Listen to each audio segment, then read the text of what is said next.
us the same subject. Patrick.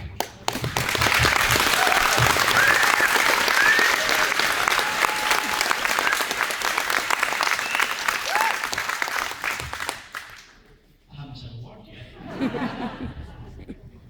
Can I first of all say thank you for the invitation to come and speak to you, and how fantastic it is to see such a packed public meeting. It's an issue which it's been filling my inbox and a lot of MSPs' inboxes for quite a while now. We're aware of the significant level of concern and interest, and in some cases anger as well about this issue. And I think it's something that every political party should be willing to engage with people about. I'd like to begin actually by echoing one of the last points that you just heard. I would encourage you as well to look at both sides of the story.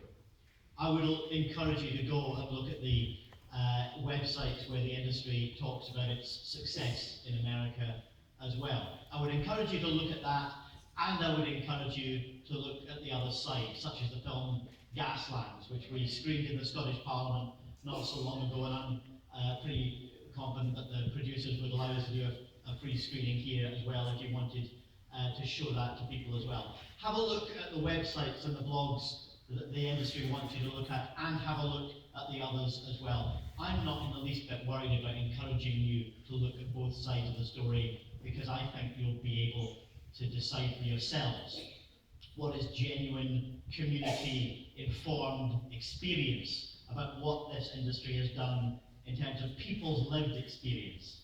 And you'll be able to tell what is industry propaganda or spin. You'll be able to tell that. And you'll be able to find as well a story, a long, long story about the energy industry in America and many other big businesses around the world in the way that they fake their grassroots. They call it astroturfing, the way they create the idea of an alternative public perception by manufacturing it for you, and by doing that, influencing the media to present perhaps a more balanced picture than the community's experience would honestly reflect. So I would encourage you to go and research both sides, because I'm pretty confident that you'll be able to pick through it with a bit of common sense. You'll be aware that this is an issue which got a little bit of debate during the referendum campaign, actually, because it's an issue which currently sits between two governments, actually 4 levels of government. The local, the Scottish, the UK and the European all have an element of authority here.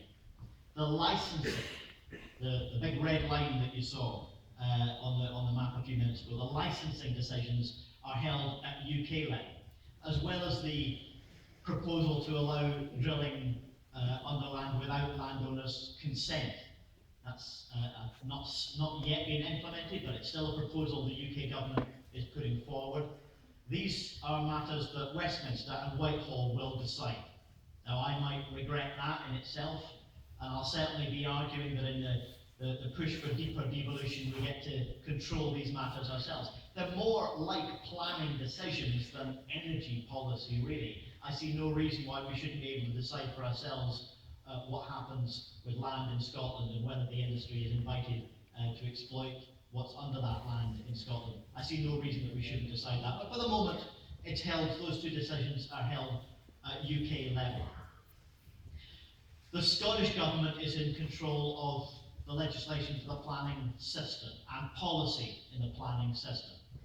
And as many of you here are involved in community councils, you'll know only too well the opportunities that there are to engage with the planning system, but also the limitations of the planning system.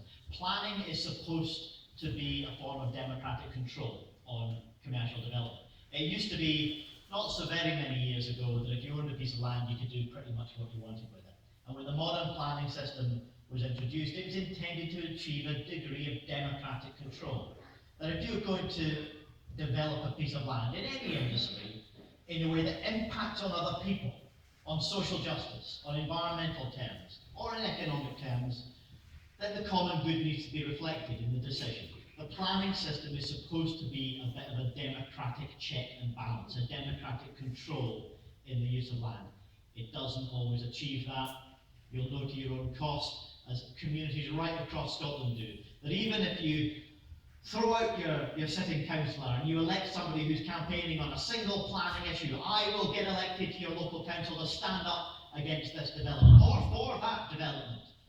As soon as they're elected, they can do nothing about it. They're not allowed to serve on a planning committee and make those decisions.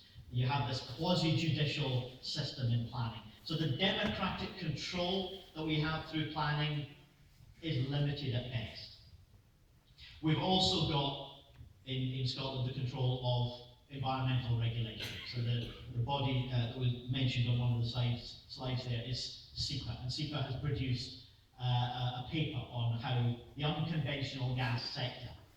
We talk about fracking very often because it's a nice, easy, catchy soundbite word, but we're talking about fracking as well as coal bed methane and underground coal gasification, setting fire to coal under the ground. That's being proposed offshore at the moment, but it could come onshore as well. These three techniques, unconventional gas. The SEPA agency, the Scottish Government's Environment Agency, has produced a paper on unconventional gas, and it is, to be fair, more cautious than the UK government. The Scottish Government is not taking a gung-ho approach, seeing this only as an opportunity. But to say that you want more careful regulation basically implies that you're going to say yes to the industry under certain conditions.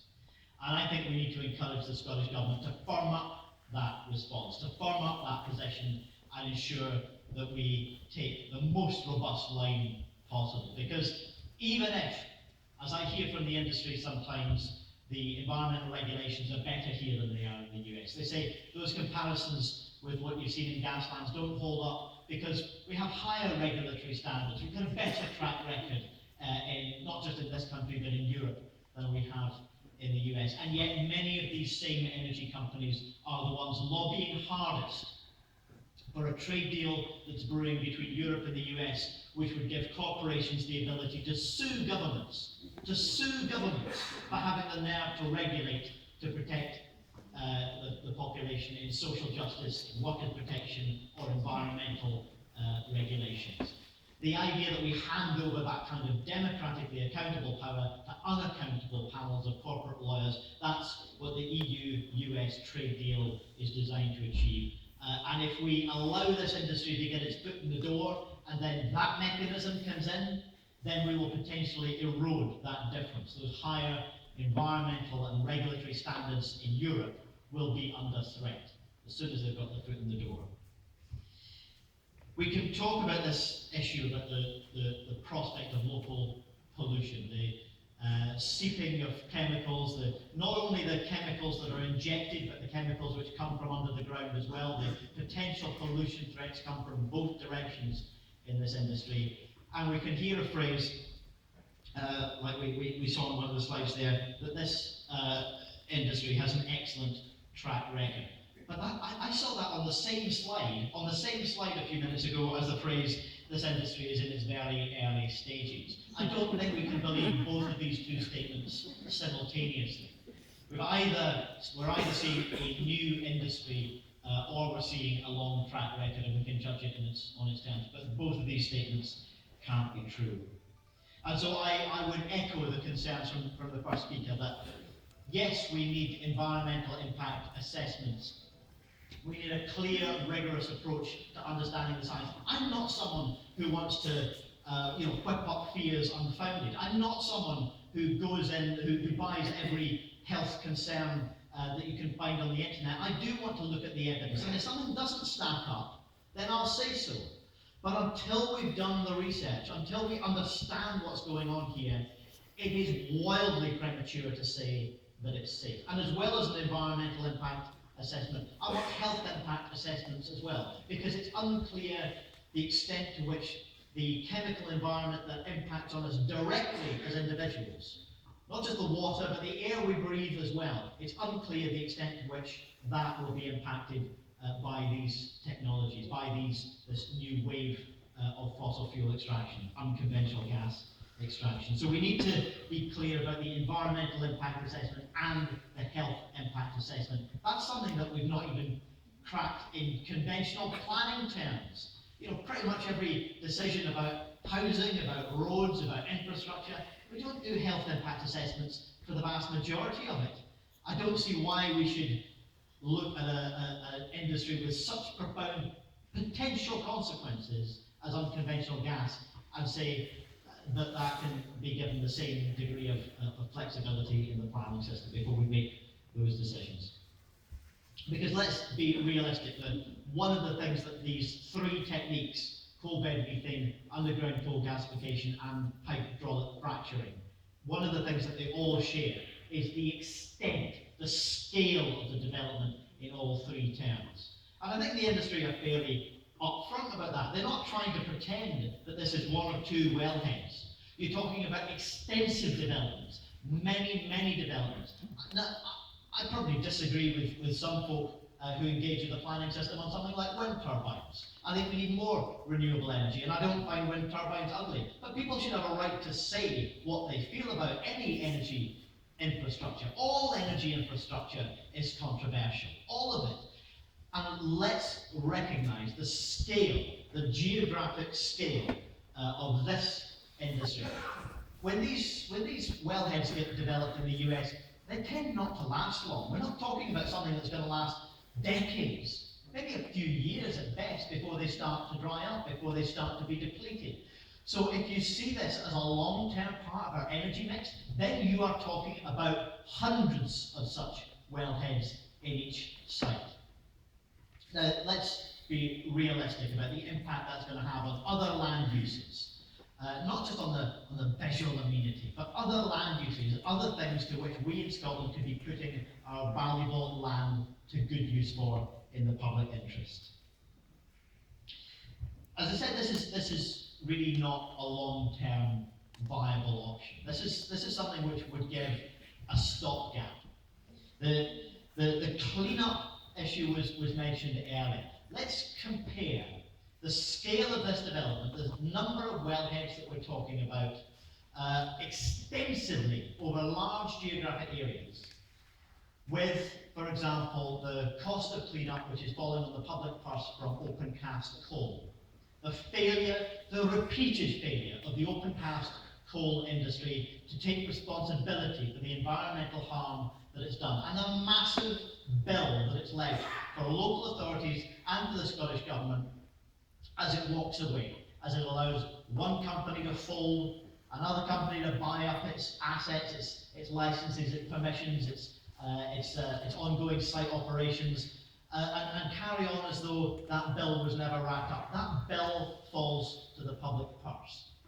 Can we really imagine that the fracking industry, the unconventional gas industry in the widest sense, is going to be purer than pure, is going to be the responsible industry? That's what we're told every time we say yes to one of these extractive industries, and every time we see irresponsible behaviour, environmental harms being caused, and the cost of clean-up and remediation of land falling to the public purse as businesses walk away. That's not something that we can afford to repeat. That's not a mistake that we can afford to repeat. To hand that on to the next generation of council taxpayers, local councillors, they don't like having to deal with this, making cuts in other services in order to plug the gap, to pay a bill that an industry walked away from, after they've taken the resources out of the ground, which effectively means taking the money out of the ground, handing it over to shareholders, and then walking away to let the public purse pay for the social, environmental, and economic cost in the wake of it. So it's not something that we can consider as part of the long-term future.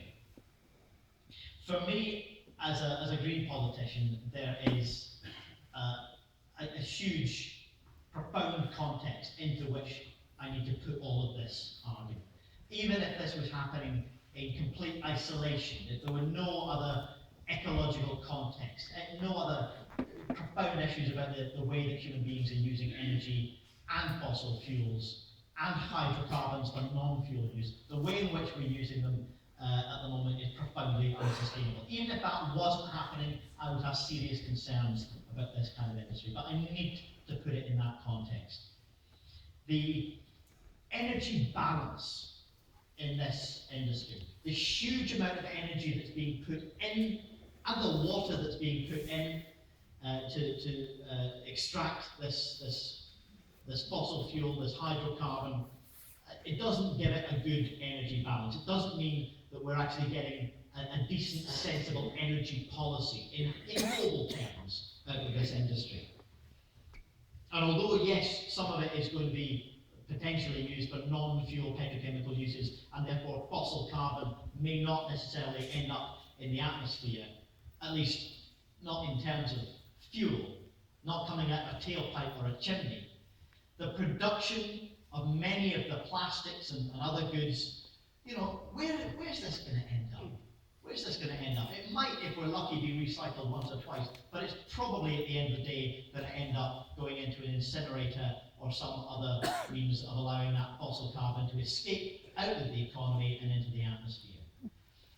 There are alternatives, and our society, whether on energy terms or material goods, we desperately, urgently need to be shifting away from hydrocarbons and onto sustainable and biodegradable alternatives. Now, Scotland's got such an edge on this. Scotland has got such a renewable energy potential. Scotland has the land that allows us to grow some of the biomass feedstocks. We could be talking about biomass feedstocks instead of petrochemical feedstocks that allow us to be at the cutting edge, that allow us to do far more than some countries are able to do in this transition away from petrochemicals for fuel and for materials. And the opportunity cost in not doing that and instead having one more roll of the fossil fuel dice, I don't think that's something that we can allow for ourselves. We've got a moral decision here to make, as well as an energy policy decision. Do we want to hand this world on, and our country on, to the next generation in a state that they will thank us for? Or do we want to earn their contempt? Because that's what we will earn if we just have one more roll of the fossil fuel dice. The world, just focusing on the energy side, the world has got something like 4 or 5 times more fossil fuels than we can afford to burn in existing, known, conventional reserves. 4 or 5 times more than we can afford to burn if we're remotely serious about climate change. You mentioned your colleagues at Dart Energy, you've got an arrangement with them. I met one of the guys at Dart Energy a couple of years ago. He came to see me in Hollywood because he was focused on his coal bed methane project, and he was concerned that some of us were talking about earthquakes. And he said, no, that's fracking. It's a different technique. I want you to understand the science behind what we're doing. I sat down and talked to him. I wasn't going to pretend that he was about to persuade me that we should be doing coal bed methane. But he seemed like a nice guy, and we started talking about climate change and some of the reasons I was concerned. And as soon as we started talking about climate change, frankly, he didn't have an answer. Yes, he acknowledged, this is something we need to stop doing, urgently. And yes, my industry is adding to the stocks of fossil fuels that we can't afford to burn.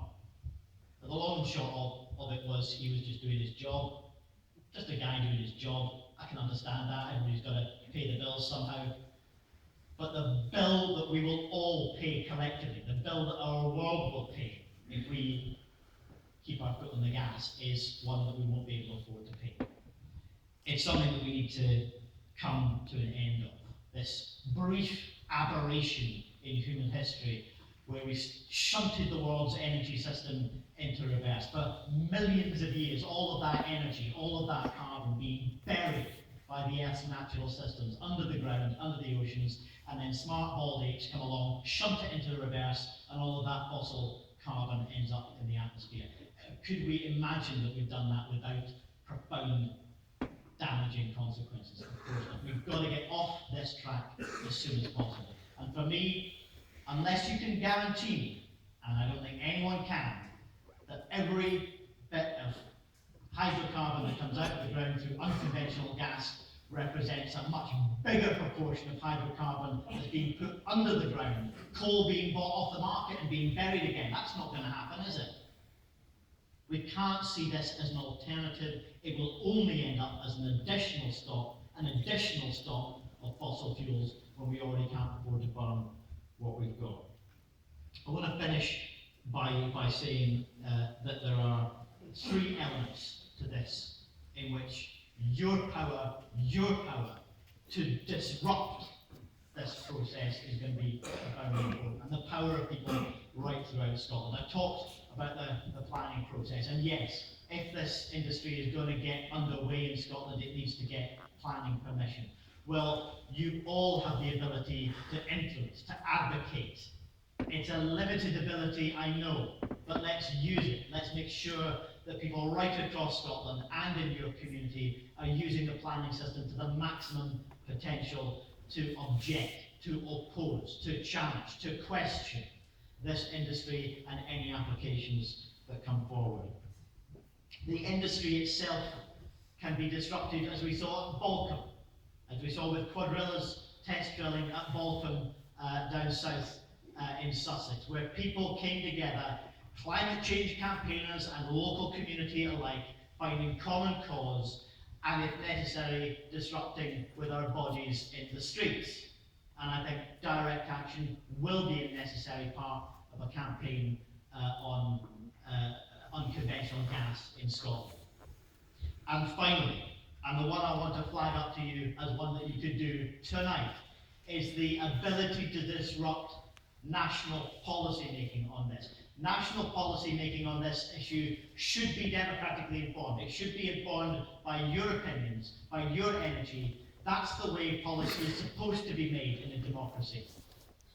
And right now, I'm going to invite you, some of these cards have been handed out already, asking you to write to your own MSP. You can put a stamp on it if you want, but if you'd rather save the money on the stamp, my colleague Ross here, you'll see him on the way out. He's twice my height, and he'll be waiting to collect these in. If you want to fill these in, and we'll get them delivered to your own MSP. We want to make sure that every MSP from every political party, whatever their backstory is on fossil fuels, whatever their approach on the economic values, understands the strength of feeling that exists in communities right across Scotland. And if you can fill one of those in, if you can get back to us as well, if you need more of them, we'll help you to get more of those and distribute them around. We need to make sure that public opinion is heard on this issue. So these are the three areas where we need to make sure that our voices are heard: in the planning system, in national policy making, and potentially, if it comes to it, then in the streets and in the physical communities themselves, using every means, every peaceful, non-violent, democratic and constructive and creative means at our disposal. Listen, I'm really sorry that I'm not able to stay for the whole of the meeting. I've got to get a train back through to Edinburgh. One of the things that we're going to be discussing tomorrow morning is the issue of deeper devolution, and as I said earlier, I will be arguing very strongly for the devolution of the ability to control the licensing and other aspects of this industry. I hope that we have some progress to report in the next couple of weeks on that process, but I'm absolutely certain that we're going to have progress that you and I together, all of us, and many other communities across Scotland are going to be able to achieve in making the public voice and public concern heard about the unconventional gas industry in Scotland and the potential damage that it could do. So thank you all very much.